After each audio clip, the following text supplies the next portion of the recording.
안녕하세요. 여러분들의 소중한 시간 오래 뺏지 않겠습니다. 매일 오전 8시 30분에 찾아오는 주경야독의 이 대표입니다.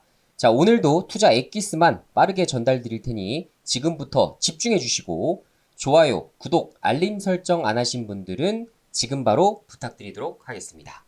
자, 그럼 먼저 미국 시황부터 같이 체크해 보도록 하죠. 자, 다우 지수가 0.45%, 나스닥 지수가 0.79% 정도 이제 하락을 했습니다. 일단 뭐 하락장이다 보니까 여러분들이 또 걱정을 하실 수가 있으실 것 같은데 그래도 국내 시장 대비 지속적으로 상승 추세를 이어져 왔었던 미국 시장이었기 때문에 큰 영향을 받기는 어려울 것 같다 이렇게 보시는 게 좋을 것 같고요. 자, 시장이 계속적으로 우상향할 수는 없습니다. 중간중간 조정장을 거쳐서 계속 우상향 추세만 그려서 가져갈 수가 있기 때문에 그 점만 참고하셔서 시장 그렇게 나쁘지 않다라는 생각을 가지고 접근하시면 좋을 것 같습니다. 자, 신용평가사 무디스가 6개 주요 은행에 대해서 등급 강등을 검토한다는 소식 때문에 이제 은행 관련된 종목들이 좀 폭락을 했어요. 자, 일찍이 11개 은행에 대해서는 이미 등급 강등 검토를 진행을 했었기 때문에 앞으로 은행 쪽 부실 자산에 대한 부분이 많이 부각될 수 있을 것 같습니다. 관련돼서 이제 주요 내용들을 보면 이제 상업용 부동산 등 이제 투자했었던 것에서 큰 손실이 발생할 수 있다라는 의견들이 좀 지배적이다 보니까 은행 쪽 관련된 종목이 좀 위주로 많은 하락을 했습니다. 자, 그리고 추가적으로 아시겠지만 이제 지금 긴축이냐 아니면 긴축이 종료되는 시기냐 지금 이 관점에 있죠. 그래서 연준의 코멘트들을 좀 집중해 볼 필요가 있는데 지금 비둘기파와 매파적인 발언이 크게 나뉘어 가고 있는 상황이기 때문에 아직은 뭐 이렇다 저렇다 이야기할 수 없을 것 같습니다. 제가 이제 생각했을 때에는 긴축이 종료되는 비슷한 발언을 하되 만약에 CPI가 얼마든지 다시 급등을 하게 된다면 우리는 추가 긴축에 대해서 주저하지 않을 것이다 정도의 코멘트가 나오지 않을까. 전 이렇게 보고 있습니다. 따라서 이제 CPI 지수가 발표되는 10일 전후로 이제 방향성이 결정될 것으로 보여지고요. 자, 그것이 이제 8월 달뿐만 아니라 9월 달 시장까지도 영향을 끼치는 요소가 될 것이기 때문에 관련해서 우리가 이슈를 기다려보고 있는 입장입니다. 자, 국내 시장은 사실 미국 시장이 좋았음에도 불구하고 초전도체 급등 현상으로 아주 무슨 이상 기후 현상처럼 우리 시장만 굉장히 크게 이제 급락을 좀 했었죠. 자, 근데 어제 이제 초전도체가 이제 급락을 했기 때문에 오늘 만약에 또 관련해서 또 급락세가 이어지게 된다면 우리나라 국내 시장의 정상화가 이제서야 작동되지 않을까 저는 이런 지금 예상을 하고 있습니다. 자, 그러면 물론 이제 주도주 섹터들을 제가 강조해드린 대로 여러분들이 공략을 좀 해 나가셔야겠지만 이것 외에도 예를 들어 이제 초전도체 테마가 수그러들면 반대적으로 지금 시장의 재료가 뭐가 있지? 라는 생각을 할 수밖에 없어요. 자, 그래서 이제 보실 만한 여러 가지 지금 재료들을 소개해드리고 있는데 어제도 이제 관련된 것들 중에서 아직 안 오른 것들이 많습니다. 그래서 어제 올려드린 방송 내용에서도 아직 안 올라간 테마들 위주로 관심 종목을 모두 좀 등록을 해두시면 좋을 것 같고요. 자, 오늘 공개해드릴 재료도 세 가지 정도가 되겠는데 지금 당장 올라간다는 게 아닙니다. 그죠? 지금 이 재료도 ARM 9월 나스닥 상장 이슈도 이거 보게 되시면 어때요? 9월이죠, 9월. 자, 9월이면 지금부터 올라간다는 게 아니라 보통은 어때요? 8월 중순부터. 그죠? 8월 중순부터 관심을 가지고 보시는 게 좋아요.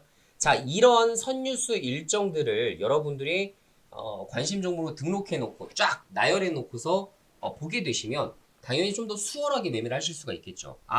내가 이 종목을 지금 수익 매도했기 때문에 다음 테마는 이걸 준비해 봐야겠구나. 그죠? 만약에 이제 단기 매매, 재료주 매매를 하시는 분들은 이런 것들을 많이 확인을 하고 분석을 좀 해 나가셔야 됩니다. 자, 어쨌든 9월달에 나스닥 상장을 합니다. 역시나 뭐 삼성전자 인수한다 뭐 이런 소식까지 있었는데 결론적으로는 나스닥 상장을 해요. 자, 그래서 삼성전자, 애플도 뭐 투자한다라고 하고 관련된 종목이 움직일 수가 있는데 보통은 대장주는 가온칩스 이 한 종목이었어요.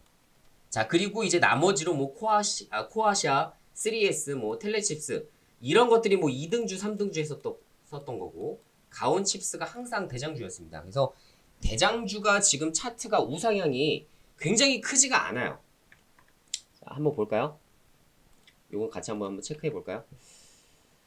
지금 가온칩스가 만약에 가온칩스, 그러니까 대장주가 너무 급등을 해서 지금 추격 매수하기가 좀 어렵다, 좀 힘든 구간이다 라고 한다면 당연히 대장주보다는 2, 3등주를 여러분들이 관심 두는 게 맞습니다. 하지만 지금 가온칩스 차트 한번 보세요.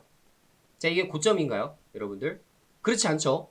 지금 현재 이렇게 바닥 구간을 좀 다지려는 모습들이 나타나기 시작하는데, 만약에 8월 중순까지 이게 바닥을 다지고 서서히 이제 다시 반등 추세를 그려나가는, 어떤 식으로 그려나갈까요?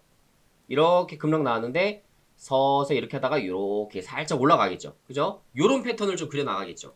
자, 그러면 이런 패턴에서는 8월 중순 정도부터는 매매로 슬슬 분할 매수 해나갈 수 있는 구간이다라고 보셔도 된다라는 거예요. 어쨌든 9월 달에 수십조짜리 ARM이 나스닥에 상장하는 이슈가 있기 때문에 계속 이슈화가 될 것이고, 우리나라뿐만 아니라 해외 언론에서도 계속적으로 다뤄주겠죠. 자, 그렇기 때문에 우리가 기회를 포착해 볼 수 있다. 그렇게 보시면 될 것 같아요. 자, 그럼 이어서 두 번째 이슈 볼게요. 자, 휴가 맞은 이재용 캐나다 거쳐서 독일행 전장 등 논의할 듯. 자, 이것도 설명드렸던 이슈입니다. 맞죠? 지난주에 한번 말씀드렸던 걸로 제가 기억을 하는데, 결론적으로는 전장 부품 쪽, 전장 등에 대한 논의를 계속될 것인데, 여기서도 좀 구체적으로 좀 나와 있지만 스마트 팩토리와 제조 혁신 방안 등을 구상할 수 있다라고 예상을 했고요. 두 번째로는 독일 완성체 업계와 차량용 반도체 등에 대한 협력 방안을 논의할 것이라는 관측도 나온다. 그래서 만약 어쨌든 하만이라는 것을 운영을 하고 있죠. 그죠? 독일의 이제 하만 카돈이라는 생산 공장을 가동 중이기 때문에 관련주로 볼 수 있는 아남전자, 그리고 전장 부품 쪽으로 삼성과 그래도 연계가 좀 있었던, 최근에 그래도 뉴스가 한 번씩 나왔었던 DAP, 나레나노텍 정도 여러분들이 좀 체크를 하시면 될 것 같아요. 차트는 지금 아남전자가 가장 잘 만들어진 것 같긴 한데 추가적인 시세가 나오는지는 한번 체크를 한번 해보셔야 될 것 같습니다. 자, 요것도 이렇게 정리를 좀 한번 해드리도록 하겠고, 자, 이거 마지막인데요. 이것도 좀 준비해볼 만해요. 자, 준비해볼 만한 테마입니다. 테마, 이건 섹터랑 좀 달라요, 여러분들. 예를 들어 뭐 변압기라든가 반도체, 이런 건 테마라고 얘기하지 않고 뭐라고 하죠? 저희가 섹터, 그죠?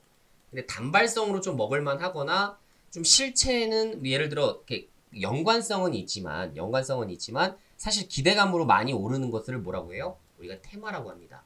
그죠? 그래서 테마와 섹터도 구분해서 보시는 게 좋은데, 이거는 테마죠. 그죠? AI 디지털 교과서 가이드라인 발표를 앞두고 물밑 작업이 치열하다라는 저게 나오는데, 여기서 제가 이제 주목했었던 이유는 8월 달에 나옵니다. 그죠? 8월 달에 검정 가이드라인 발표 전후로 업체 간의 뭐 합종 연행의 윤곽이 드러날 것으로 예상했다. 결론적으로 AI 디지털 교과서 쪽은 예전에 6월 달이었나요? 제 기억이 정확하게 안 나는데 5월 달인가 6월 달에 굉장히 크게 한번 급등을 한 적이 있었어요. 그래서 그것을 토대로 다시 한번 가이드라인 발표를 앞두고 어떻게 된다? 다시 한번 재급등 양상을 나타낼 수가 있기 때문에 8월 달 발표입니다. 8월 달. 언제 발표할지 몰라요. 8월 내에 발표하겠다. 보통 이렇게 했기 때문에 8월 내 얼마 안 남았죠? 한 3주 정도 남은 일정이기 때문에 그래도 서서히 차트를 만들어 나가는 종목들부터 관심을 좀 두시면 좋지 않을까 싶습니다. 제가 항상 말씀드린 대로 테마와 섹터 분석을 먼저 하시고 그 다음에 개별 종목의 차트 수급 뭐 이런 것들을 체크하시는 겁니다. 만약에 반대로 차트만 이게 보게 되시면 오히려 차트 잘 만들어 놨다가 세력들이 뚝 떨궈버리는 경우가 많기 때문에 항상 섹터와 테마가 그래도 갈만한 것들이 있는지 이런 재료 선별부터 하시는 게 우선시 되셔야 합니다. 자, 어쨌든 이렇게 지금 현재 관련된 종목들을 좀 체크해 볼 수 있으실 것 같고, 아이스크림 에듀, 그리고 애니능률, 아이비기명 이 정도만 딱 체크하세요. 다른 종목들도 뭐 메가스터디부터 시작해서 많은 종목들이 있지만 그래도 AI 디지털 교과서 쪽으로 좀 핫하게 엮었었던 그런 테마만 보시면 될 것 같아요. 그래서 이 세 종목 정도만 체크를 해주시면 될 것 같습니다. 자, 마지막으로 제가 말씀드린 대로 주도주 섹터는 어차피 계속 모아나간다는 생각으로 보셔야 된다는 관점을 설명드렸었고, 이런 단기 테마, 제가 오늘 올려드린 이런 단기 테마주 같은 경우에는 단발성으로 딱딱딱딱 끊어먹는 이런 수익 실현을 하시는 게 좋아 보여요. 저도 아시겠지만 어제도 말씀을 드렸지만 저도 이제 주도주 섹터 위주로 많이 공략을 했었었고, 그죠? 아직 이제 시장이 정상화가 되었다고 보기엔 사실 좀 어려워요. 왜냐하면 반도체도 아직 안 올라왔고 2차 전지도 어제 찔끔 올라왔지만 사실 지금까지 하락했었던 것에 비하면 그렇게 크지가 않습니다. 그래서 반도체, 2차 전지, 전선 이쪽은 아직도 계속 체크를 해주셔야 되는 사항 중에 하나가 되겠고요. 이런 것들은 잘 모아나가서 내가 수익 실현을 또 내고 눌린 목표에 또 공략해서 또 수익 내고 이런 방식으로 계속 해나가실 수가 있습니다. 자, 오늘 영상은 여기서 마무리 짓도록 하겠고요. 자, 의지를 가득 담아 여러분들의 성공 투자 의지를 가득 담아 오늘도 성공 투자하자 댓글로 남겨주시면 여러분들 성공 투자에 큰 도움이 되시지 않을까 싶습니다. 그럼 다음 영상에서 인사드리도록 하겠습니다. 안녕.